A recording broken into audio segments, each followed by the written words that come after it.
Welcome, everybody.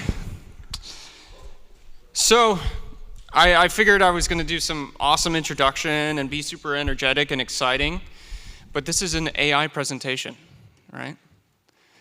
So you know what? We're just going to go straight to ChatGPT to just do this entire introduction. How's that sound? Let's go. Yeah? Let's do it. All right. Let's load it up and say, all right, ChatGPT, we're now live on the panel. Go ahead and give that introduction.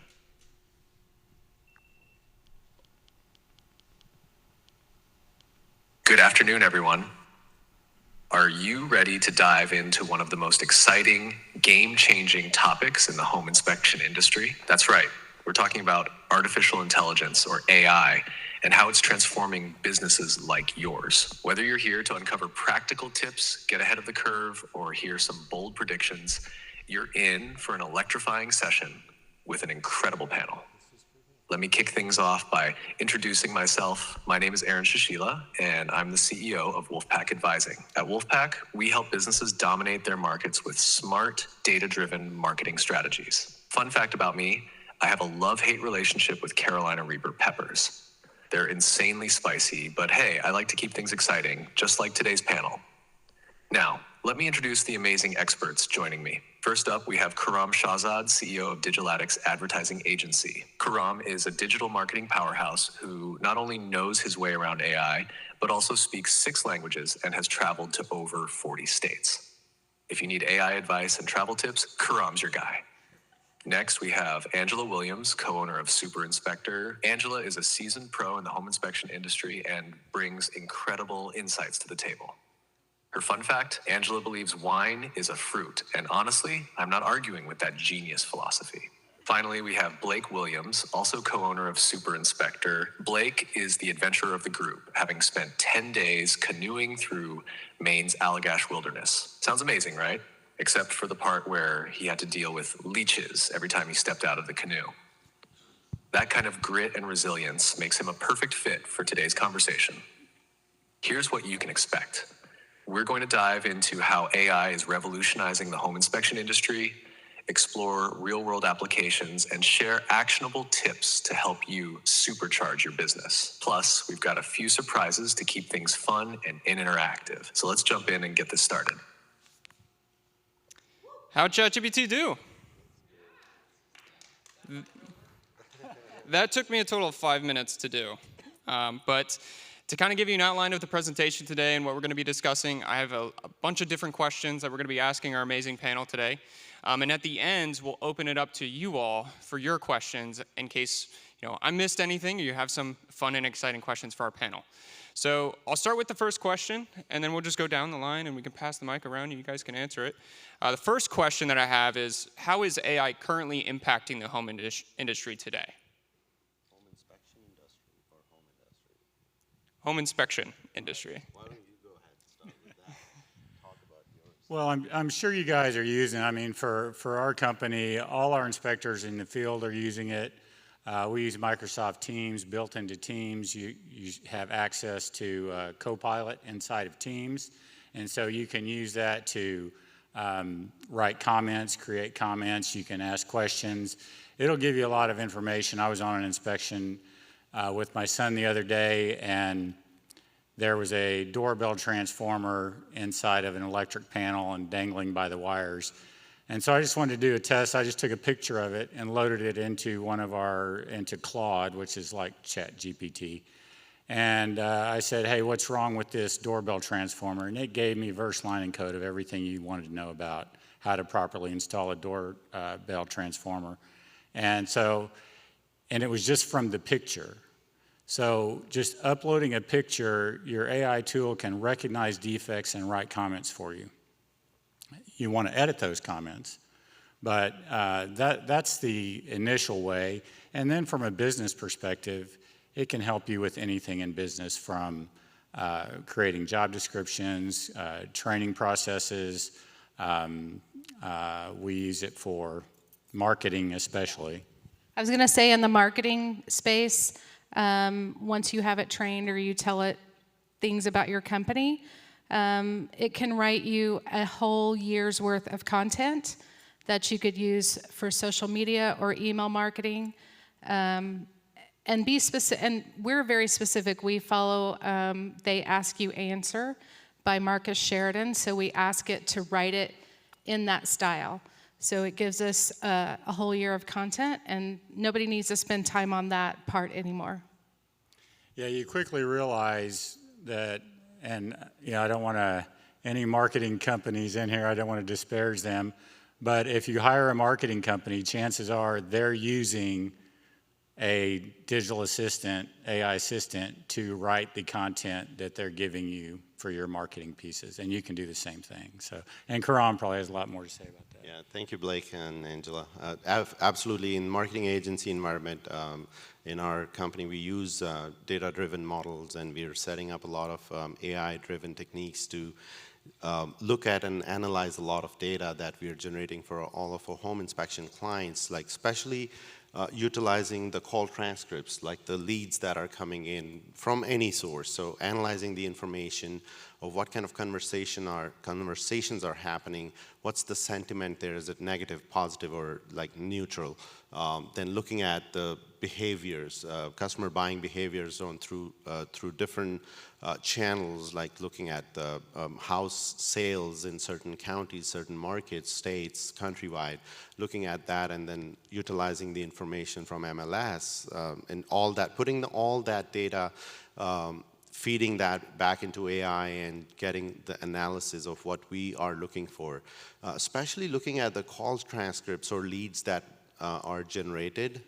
That helps provide very, very, very valuable insights back to our clients when we are able to share. In one of my presentations yesterday, we were talking about how much value of business is being generated in certain months, and taking that information into how much of that value of business is converting into sales, because you as business owners, business managers would like to make sure how much money is taken out of your credit cards. Let's say it's $10,000. How much money is coming back into your bank account from that $10,000 spend? So that's the gap, that's the ROI, or return on ad spend, that we focus on, and feeding all that data back into AI and asking the right questions to AI is like meta prompting is one thing that we are utilizing it on daily basis to see what's going to result in positive outcomes in near future. Thank you. So I think we talked about a few different practical ways you guys are using AI within your businesses. On the flip side of that, there's a lot of different practical ways, but what are some of the biggest challenges you're facing with implementing AI in your business? Yeah, I mean, the biggest challenge for us to really leverage AI to the fullest extent, you need to have your data centralized into one location. We have 5 different companies, so our data is kind of siloed between our HVAC company that uses ServiceTitan, our pest company uses Field Routes, inspection company uses ISN, our sales team uses Zoho, so we have data in all these siloed places. Really needs to be centralized so that your AI tools can get into that data and extrapolate out from it the information that you want. For instance, when you start, one of the most important things you can do is create a knowledge base inside of ChatGPT or whichever AI assistant you're using. And you do that just by loading information into it. And so, for instance, you can use ChatGPT has a Teams subscription, and you can use ChatGPT Teams. You can load all of your company information into there, your employee handbooks, your training manuals, and they just have to be PDF documents. Your training processes, your policies, whatever it is, you can load everything into ChatGPT Teams. And then if anybody on your team has a question, they say, what is the vacation policy for CSRs? And it will pull from that information and give them the answer right there on the spot. And so that's an example of creating a knowledge base for the AI tool to use. Now, take that over to the inspection side. If you're uploading all your inspection reports into a knowledge base, then you can ask a question, how many home inspections did we do last year that the water heater was more than 10 years old? And it will give them to you and probably give you the addresses as well. So what can you do with that information, right? And as an industry, that can become important to us. You know, if we had a centralized database as an industry from home inspections that we have done, then all of a sudden we can create a home facts report and says in the last 5 years this home was inspected 3 times. These were the opinions on the foundation, the HVAC, the roof, and the water heater, right? So there's a lot of things that can be done, but it all starts with that centralized database. Anybody else? Go ahead. I think I can add a little bit on top of that in terms of for home inspection companies that we see. This is great insights on how Blake is talking about adding reports and looking at all the information. Love how you are adding, you know, the job descriptions and policies to check it out. We haven't implemented that yet, but it's a great way to utilize that among when you have a lot of team members. How we've seen the growth in AI, and you've probably used that in your agency as well, is really looking at the data insights is mainly where we focus on how we can provide value back to the home inspection companies, because they're more focused on running their business, and how we as a marketing agency can provide value back to them from all the marketing sites that we are seeing. There was one question asked very frequently, like, hey, what do you guys recommend for us? How much money we should spend on our ads budget? So there's no wrong answer. It could be $100, it could be $10,000, but you want to know where the sweet spot is. You can use AI to predict some of that. If you don't know some of those paid tools that ad agencies use to tell you how much is the sweet spot or how much is the minimum budget you should start with, check with AI and figure out what kind of market you're in, how many inspectors do you have. So if you have like 3 inspectors, you don't want to spend $10,000 on Google Ads. It's ridiculous. Yes, you will get a lot of business out of it, but can you handle that amount of work? So that's where you want to see where ROI positive you are. So using AI in those real-time scenarios, daily practices is going to be very helpful for every company. Angela, did you have anything to add about challenges, maybe in marketing, or no? I don't know. Delta, do I have any challenge? No. I can't think of any. Okay. I will say for me personally, one of the biggest challenges that I think we face as an agency, but also in home inspection companies, is the reliance or over-reliance on the artificial intelligence, or sometimes lying about the capabilities of AI. I think there's a lot of people out there that, you know, are trying to sell us this vision, and while it's exciting and new and fresh, sometimes I think it's a little bit overhyped. Maybe, you know, you write, oh, I have 10,000 blogs now on my website because they were all written by ChatGPT. Well, I think that's definitely an over-reliance on AI, and I think we need to, you know, take it for example of these Teslas that are driving themselves.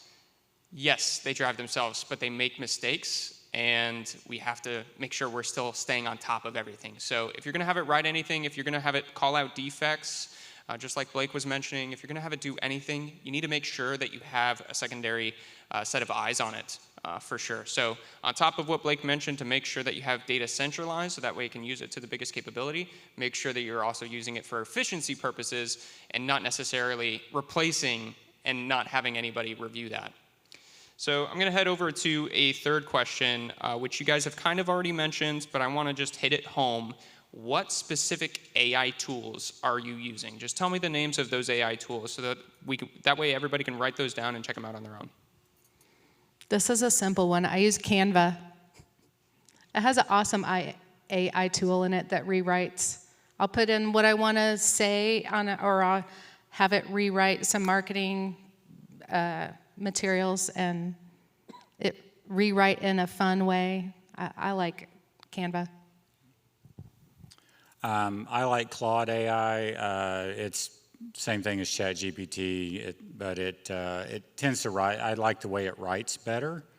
And I've used Tome, which creates presentations for you. You can just upload a topic, and it will create a PowerPoint presentation on that topic with pictures and everything, and then you go in and edit it. I've used InVideo, which creates videos. Again, I've had to go back in. It'll create a video with a voiceover and on any topic you want, and it will put the pictures in there. But I usually go back in there and replace with my own pictures and edit some of the verbiage. I've used, let's see, of course we use Zoom, and Zoom has AI tools in it. So if you have a Zoom meeting with somebody, it will give you a script of that and a summary. It'll pull out action steps. There's a great web conferencing tool called Tactic, T-A-C-T-I-Q. So you've seen the ones on Zoom where you see the AI assistant on there that says note taker or whatever. Tactic works in the background, so you don't see it on the screen like you do those other ones. And then it will automatically pull out, so-and-so said this, and okay, what are the action steps? Well, Mike has said he was going to do this, and Jenny said she was going to do this, and it pulls out all the action steps for you and gives you a summary of the meeting. So that's a good one. Delta was holding something up. What is it? Hypotenuse. Descript. Yeah, it's the same thing. Descript will take your videos and put them into script for you. And then, of course, I know Phil Stringer was here yesterday, and he was talking about a lot of these tools. Opus Cut, where it cuts down your videos. We've used that some. You can take a long, hour-long video. It'll cut it down into like 20-second videos or 1-minute videos. And it tries to determine the proper breaks in there where it's a good place to make a cut. It doesn't work all that great yet, so maybe it will improve. But the ones that I've tried to do haven't come out that great on that one. So just like Aaron's saying, yeah, they make all these claims, but it still doesn't replace the human element, the judgment. I even asked, so one that I use is Perplexity, which Perplexity is like an AI search engine. And I asked it the other day, is AI likely to replace the individual home inspector? And it says, AI is unlikely to replace the individual home inspectors, but will enhance their capabilities. And then there's a long soliloquy after that explaining what they're talking about. And so, what we're seeing is that we're almost to the point where you can just take pictures and the AI tool can write the report for you, and you just have to go in and edit it. It will identify the defects in the picture and write comments if it has the proper knowledge database. And I know that ISN and some of these other companies are working on those types of tools, so you'll see those coming probably in the next year, I would guess. But what that's going to do is just enhance the capabilities of the home inspector, where they can get through a home inspection very quickly, more accurately, and be able to focus on the most important parts of the inspection. Writing the report is important, but what's really important is looking at things, using your judgment, developing a big picture view of the house, and being able to communicate that effectively with the client, right? Yeah, just like Blake said, it's not going to replace home inspectors. AI is here to help. And I think how we are teaching ourselves how to use AI is going to be revolutionary for us. So main thing I would say is, utilizing, like we do use the similar tools. There's more to it as well. Like, for example, what I love recently is Google. If you use Google Workspace, the paid Google email service, it is giving you prompts. Here's an email, you are trying to respond. It will give you 3 options to respond. You want to accept and suggest a meeting time, whatever. It will look into your calendar and suggest a meeting. Or if you want to ask further questions, it's giving you questions like, you should be asking these questions from this particular email you received from whoever. So I like that part because now I don't have to think about when I'm responding to the email. It's saving me time. And similarly, I used to do that exact thing in ChatGPT or other tools. So I mean, I personally, it'll be hard for me to say which one's my favorite. I think I'm just not overly relying on AI. I still use it to an extent where I can still teach it to give me the response that I need. Like really, it's more of what kind of prompts we're giving it and what kind of results we're taking. And always, even for us to generate content for SEO or what kind of website content, when we do that, we do have content team which is going through all of that, so it doesn't look like AI written content. So there's a term, natural language processing. So we rerun some of that content, all of it actually, to make sure it's communicating to the reader when they come to your website, they're reading the blog, or be it a podcast. The very interesting tool you shared with me yesterday was Google LM or Network LM. That's fascinating for me, like how you can upload a document and it will create a podcast out of it too. So there's so much to it. So before it would go to podcast, if I am doing it, I would like to read the transcript and everything before it is going ahead and creating the podcast, because I want to make sure it's accurate information. So there's not overly relying part is where I'm struggling sometimes, and I think everybody should. So yeah. Awesome. And just going back to what Angela said, I'll say I'm a huge fan of Canva too. One of the times I did give a presentation, had it write the content, had it create the presentation, and I was done in about 15 minutes. But I have another question, and we'll start with Karam on this one. So Karam, specifically, I want to ask the question, how are you using, or if you are using, any AI tools for lead generation purposes or marketing purposes? For example, inbound call comes in, how are you using it for sales? And then for Blake and Angela, I want to ask that, how are you using it, if at all, with customer service? So specifically, I'm looking at like phone calls or even like web chats. So in our agency, we don't really use it for lead generation. We have enough volume and enough people to manually handle it for now, but I do see a lot of application of it in future. We do use it for chatbots and AI. We have a knowledge base. If somebody starts chatting from a landing page, that conversation is almost like 60% happens online before they're able to book a call with us, a free consultation, right? But how we are helping our clients implement is, first thing is building a knowledge base for their home inspection company. And it's not just for the AI chatbot. That same FAQ or the knowledge base is going on their website to go as, for SEO part. So if somebody's searching for home inspector near me and one of our clients is showing up and with an FAQ section in the Google search, so that's giving them more authenticity, not just ranking on page 1, number 1, 2, 3 on Google organically, but in addition to that, they're also getting the FAQ section in addition to their company name and everything.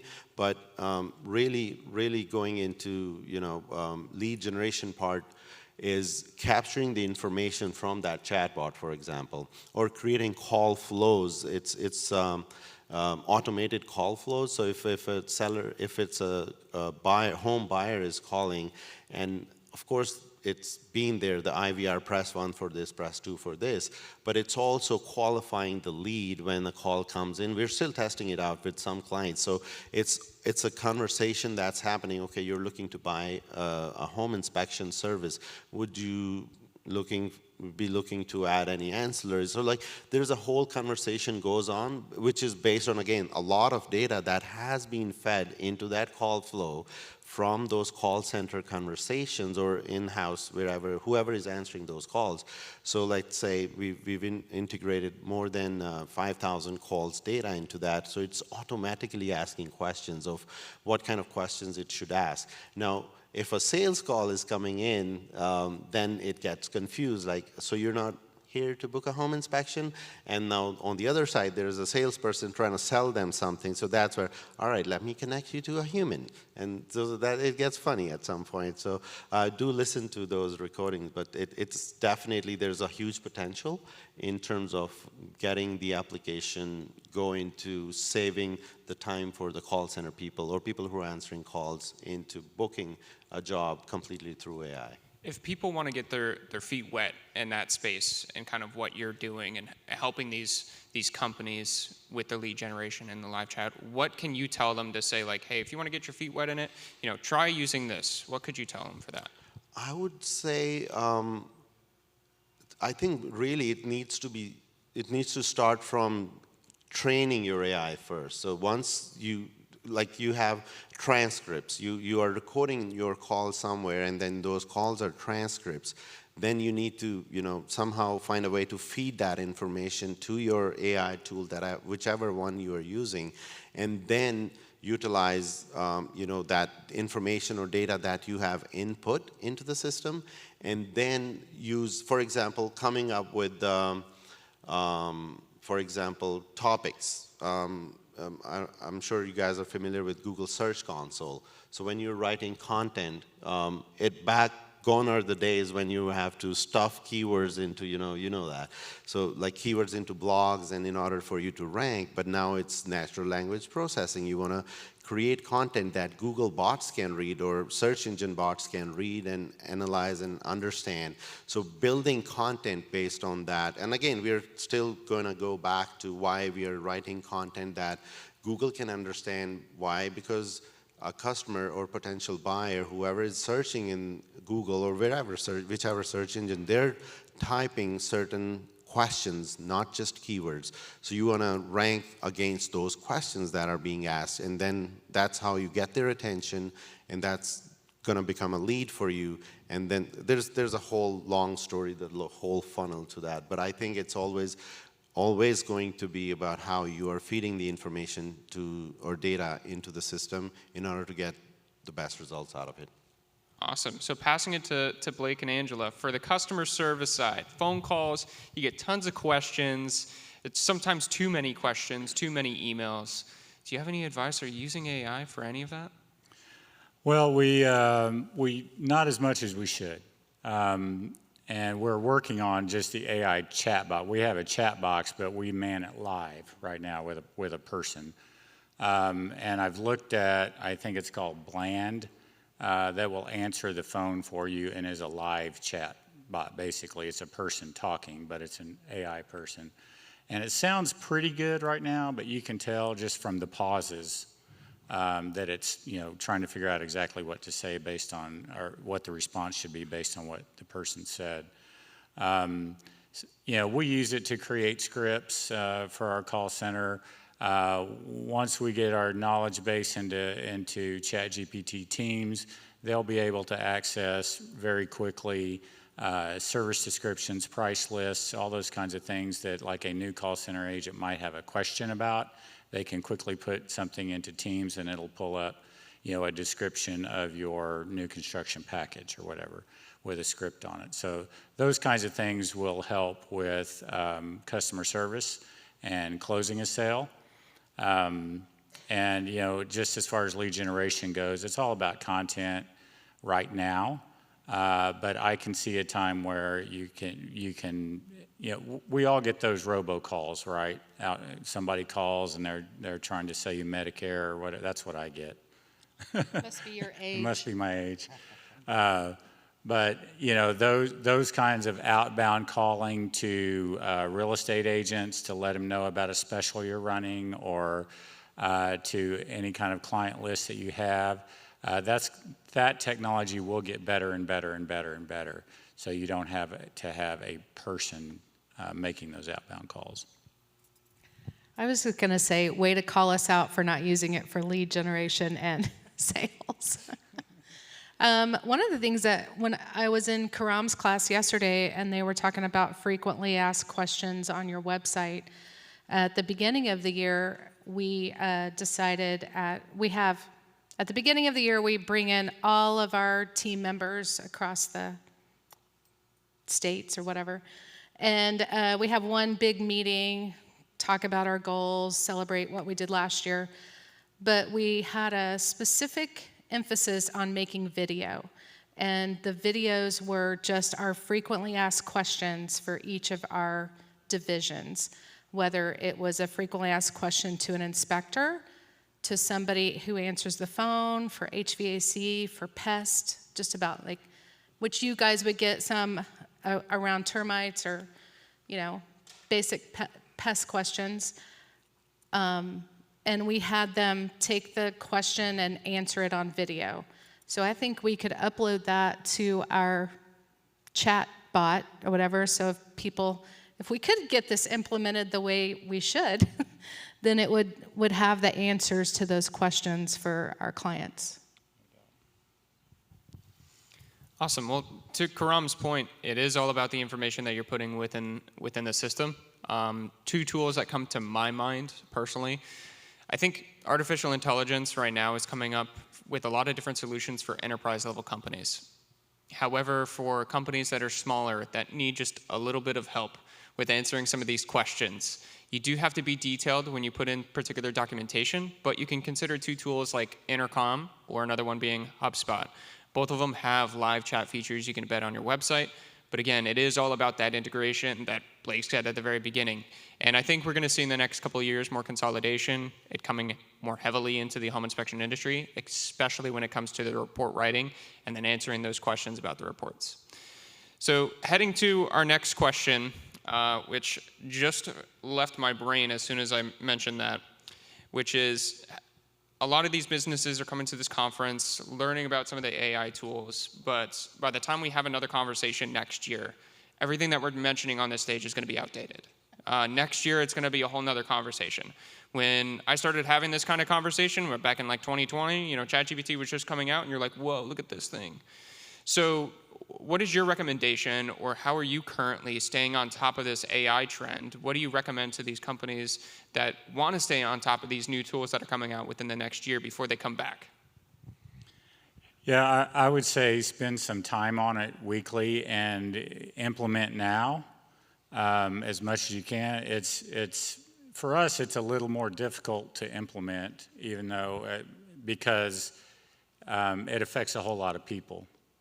If you're a small company, 15 people, 10 people, 5, 1, whatever, you can start using those tools now and figure it out, and then as you grow, be able to be part of your operations as you grow, and then people will know it. So for us, with almost 100 employees, it's hard to get it out to everybody and get everybody using it. It takes a while. So start using it now. If you are a bigger company, we recommend having an IT person on staff that's their job, is to find these AI tools and be in charge of integrating those into your systems and processes. You got to have a who, right? We always say who before how, so it's got to be one person who's responsible for it, and then they bring in the team around them to get it done. And that's the next step for us. We have an IT person on staff, and he's been building a lot of dashboard things for us and using AI to get information so that the leadership team can make better decisions. And we see that paying off huge dividends as we continue down this road. I have nothing to add. Yeah, no, I agree. Staying up to date is very important. How we implement in our company, we have AI freak or genius in the team as well. They're always making sure this person's job is actually to maintain the CRM and automations that we have created, but they're also very active on the AI side. And during our weekly sync, we have one weekly sync where everybody from the team comes up on that call, and this person comes up with a 5-minute presentation. If anything new they found out that week, they share it with among every team member, and every team member gets a chance to play around with it, learn from it, and gets to implement. A lot of that goes into paid ads side, for example. And I was roaming around in the vendor hall. So one of the things I frequently noticed, and you probably see in your paid ads campaign as well, like CMI. If you're using CMI, Certified Master Inspector, in your ad campaign copy, those ads, for some reason, get more clicks. If the ad has 90-day warranty written in the ad copy, somehow it gets more clicks. So stuff like that would give more promising service, a trust factor to your business, because there's the user behavior starts from online search, and it starts mostly in Google 95% of the time. Even if realtor is referring your business to a home buyer, they're still going to go search online, home inspector near me, and you may show up out of one of the 3 names the realtor gave to this home buyer. But the idea is, how are you going to stay different in order for this particular home buyer to click on your company's website or the ad, and then the whole journey begins from there to your website, and if it is loading fast or not. Is your phone number visible, easy to find, if there a web form? So all of that goes into action from those small, very tiny little things on what makes you stand out, and application of that in order to, stay on top of your game. Yeah. Okay, I just thought of something. Okay, so this sounds like a great idea, right? And I know I want to implement all these things, but how are you going to hold yourself accountable to even starting? Well, I just had an idea. What if you said, like, every Wednesday on Facebook, I'm going to give a tip for agents on how to improve their business through an AI tool, or best way to learn is if you put yourself out there to teach a class on it, then you'd really have to learn it. But don't think big, like 10, 50 things. Just think of one thing at a time that maybe you could learn about and bring to other people and help them. If you help enough others get what you want, what does Zig say? Then it helps you. So just think about maybe one tool at a time that you could bring to the public, to agents or customers, that could help them in their business or their life, and just start from there. I absolutely love that addition. Do you have something to add, Blake? Well, I was just going to say another way to get started would just be focus on report writing, and you can do that, decide which GPT you want to use, whether it's ChatGPT, Claude, Perplexity, whatever it is. Decide which one you want to use, and then start building a knowledge base in that. You can start by, if you're in Texas, you have to comply with the Texas Real Estate Commission standards of practice. Upload those standards of practice into that, and it will help you write comments based on the standards of practice. If you're using the INTRNSHI standards of practice or ASHI or whatever you're going by, put that into the GPT, and then when you say, you can type in, based on the Texas Real Estate Commission standards of practice, write me a comment for a, miswired breaker, whatever it is, and it will write a great comment for you. You might have to edit it some. And you can also use that, based on this picture, what do you see, and what is a comment, using the TREC standards of practice.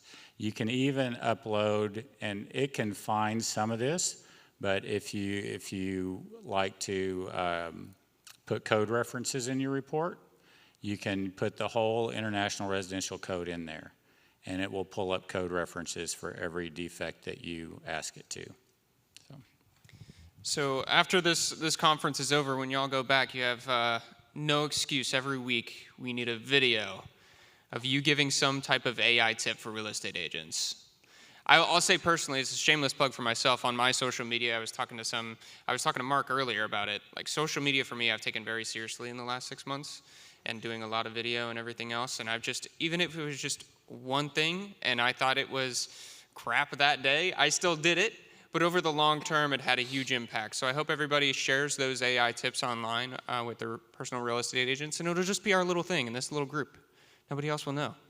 And to Blake's point, I think everybody else is also definitely going to implement a lot of different AI tools within their inspection reports. I hope to see a lot more of that within the report writers. So let's head to our last question, and then we'll pass it off to the crowd for any particular questions you have for our panelists. So Karam, in terms of ethical considerations for marketing and advertising, Obviously, I think there are some ethical considerations when it comes to marketing and advertising, like, who's actually stalking me online and seeing everything that I'm writing. The content, how is it ethical that we could just produce this mass content or this video content? What are some of the serious ethical considerations companies should consider when they're thinking about implementing these tools for marketing or advertising purposes? I think it's definitely 100%. It has to be ethical. Like if you're talking about creating content through AI, and yes, I have 5,000 blogs through AI.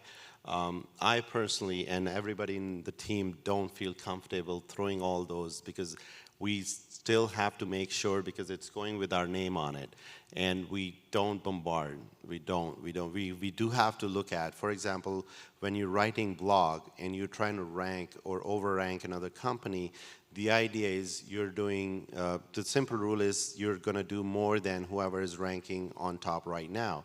And how do you figure out? You go follow whatever this company A is doing, so your company B start to overrank them. And that could be if they're doing 5 blogs, for example, in a week, the general rule is, okay, you do 6 and you'll be in the game and probably ahead of the game, but they're doing the same thing. They're going to start doing 6. So it's always about quality as well. I think it's important to understand with how much easy it is to generate content, for example, or do a lot of things using AI. There's another tool, actually, I just remembered, IFTTT. Anybody familiar with that? If this, then that. This is there. First time I think I've used it in 2013. And it was doing what Zapier can do now, but it was doing back in the days when Hootsuite was not available. So you want to post whatever you're posting on Facebook needs to go on my Twitter account, and Instagram wasn't there at that time, and other social media. And if I make this post on social media, send it to another tool which was similar to Jasper. Have you used Jasper? I have not, personally. Oh, so well, we talk about AI now. Jasper was there, I think, in 2017, and we were writing content using Jasper for website. It was AI. Nobody was talking about it, though, at that time. So we would use that, but it was pure robotic content. So again, I think in my mind, whenever I'm thinking of using AI, I don't know if I should call it as a dilemma or whatever, negative or positive thing, but it's always, as of now, until AI proves me wrong, like, okay, I can trust it blindly and let it go. And imagine, there's another term I heard someone saying yesterday, AI procrastination. Like you would ask it one question about cars, and it would start talking about rockets, and it may be testing us to see, if we are paying attention with the questions that we're asking and what kinds of answers we are getting. So that's where I think I stand as of now. But definitely there's the Jasper I mentioned, I've used it for a very long time. You use Jasper as well? Well, I tried. It didn't really work. There was all the voice recognition software out there where we thought, well, we can just talk and it'll write everything for us. And it never worked very well. In a drawer Yeah. So Blake and Angela, I want to reframe this question to you guys and the fact that, Khurram's marketing and advertising genius. You have, a team of 100 people, right? What are some serious ethical considerations you've thought about? I mean, do you hire another marketing person, or you just tell that person to be more efficient with ChatGPT? What are some of the ethical considerations you've kind of considered, if any, around this space, and maybe that you're thinking about for the next 3 years if things were to change? Well, I mean, it's definitely going to start replacing some positions. May not necessarily replace people. It'll definitely make people more efficient, and it'll create new positions for the ones you eliminated.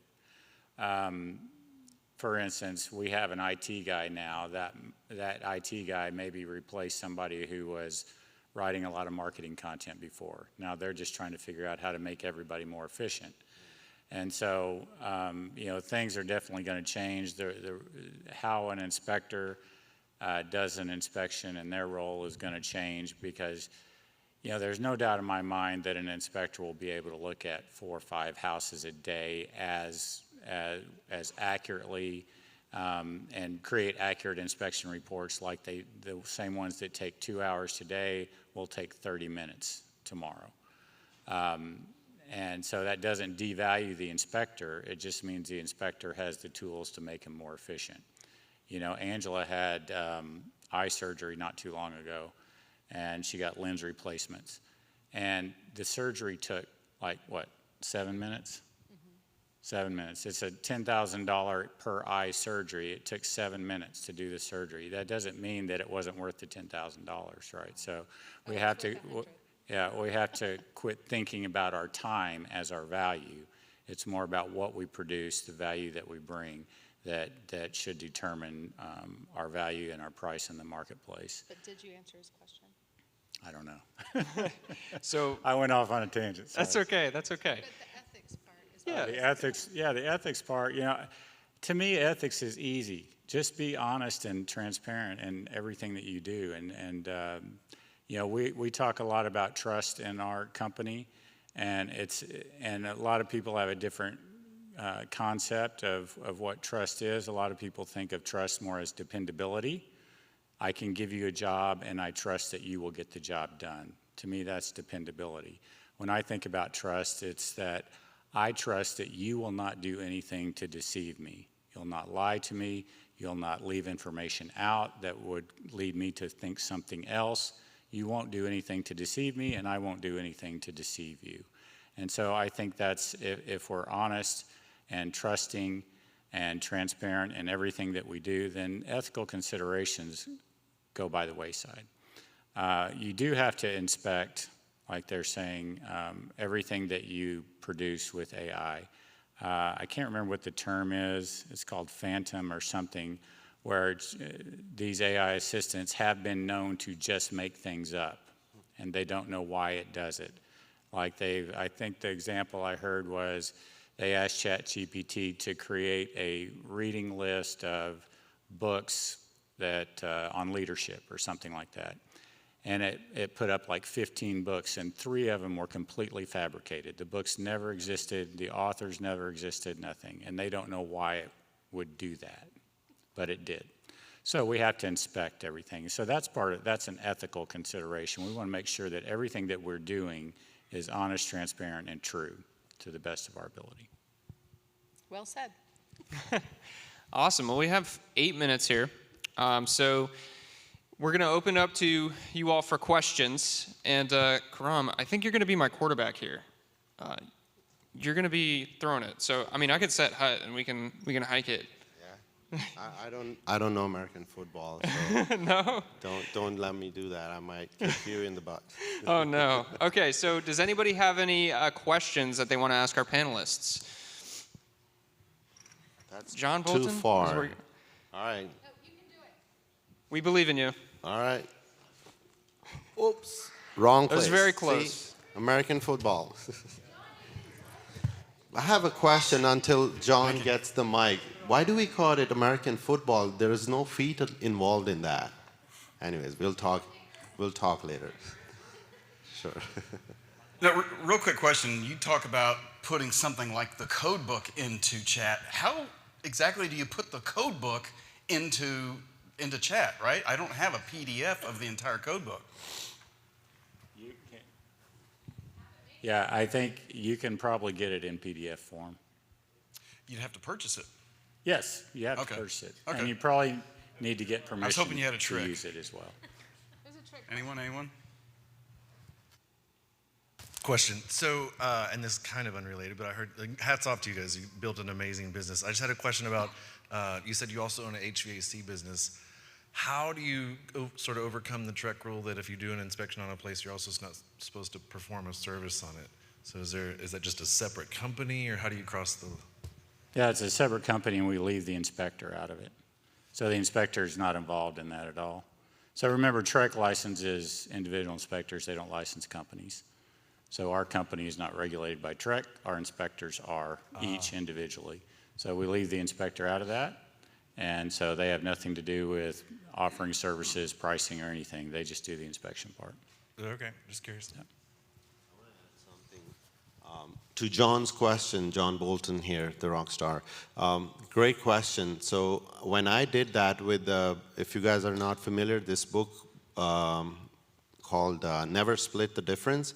It's a great book about negotiations and all. So I was in a situation where I was negotiating a contract, and I had those questions sent to me by this company, and I trained ChatGPT about like, okay, let's talk about this book, and what do you like about this? So it had a few prompts. Now, based on this book, here are the list of questions I would like you to answer for me, and then I gave my profile, my position in that contract, and it gave me the answers, and I was surprised. So this is great. Like, I didn't have to upload a PDF version. It found itself online from somewhere, wherever the transcript was. So try it out.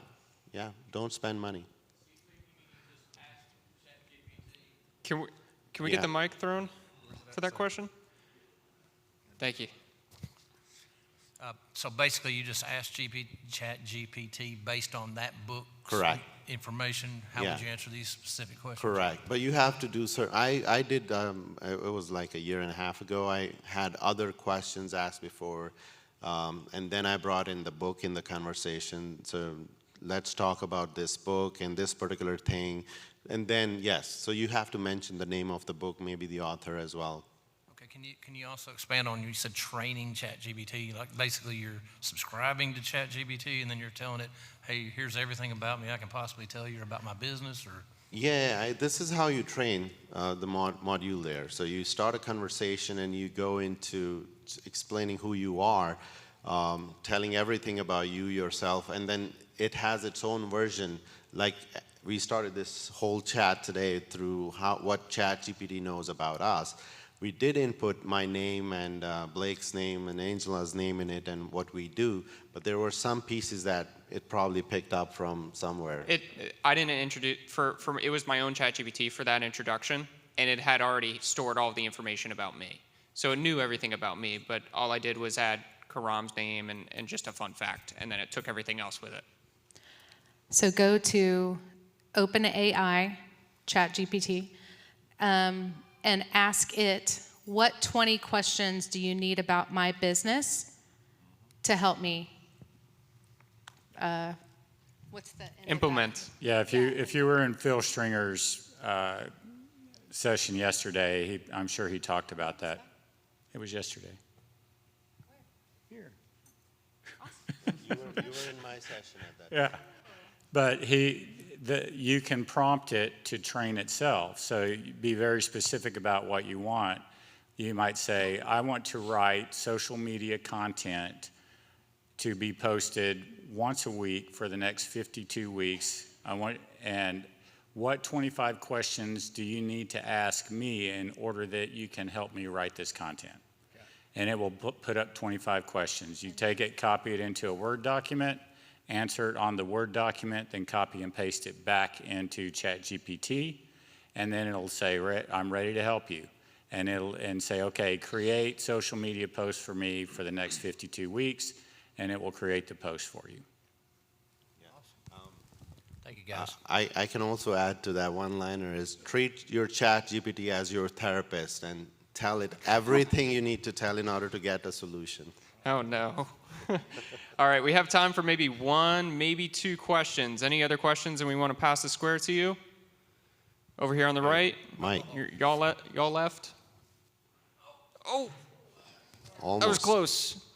So I know for most of the people in this room, the interest in AI and home inspection revolves around when we can walk around with our AI bulb and pointing it at things and having it effectively not miss anything so that we humans, don't have the errors that we normally do when we miss stuff.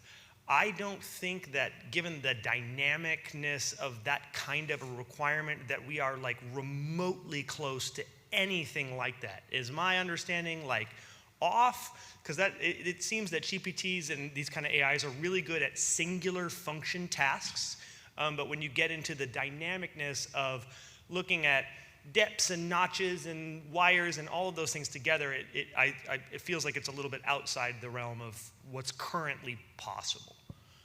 Do any of you guys have thoughts on or understanding about how that is Yeah, I think it's, progressing or going? it's much closer than you think. Oh, okay. Yeah, I mean, you can put a 360 camera in a new construction project, pre-covering inspection, phase 2, and it'll pick out, with a 360 camera, it will pick out Like not just a lot of the defects. Multi-sections and plumbing and all at the kind of all at the same time? Yeah, Wow. if it's visible.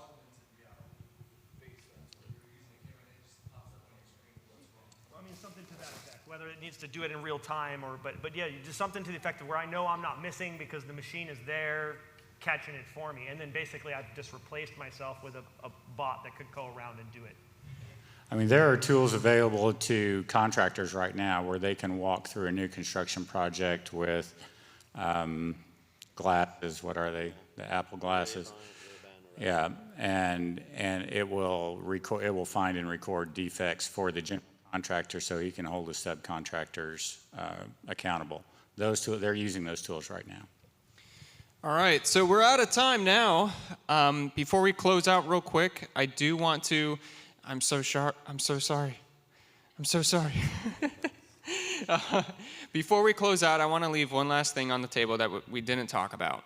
And one of the biggest things that I think is coming here soon as well is search engines and how that impacts not only lead generation and marketing, but people searching for questions and answers related to home inspections. There is now a ChatGPT Google Chrome extension to essentially, you don't need to use Google anymore. It can do the entire job of what Google does. So go ahead and check that out. Just search ChatGPT Google Chrome extension. Try it out on your own. But thank you all for joining us, and give a round of applause for our panelists. Thank you, everybody.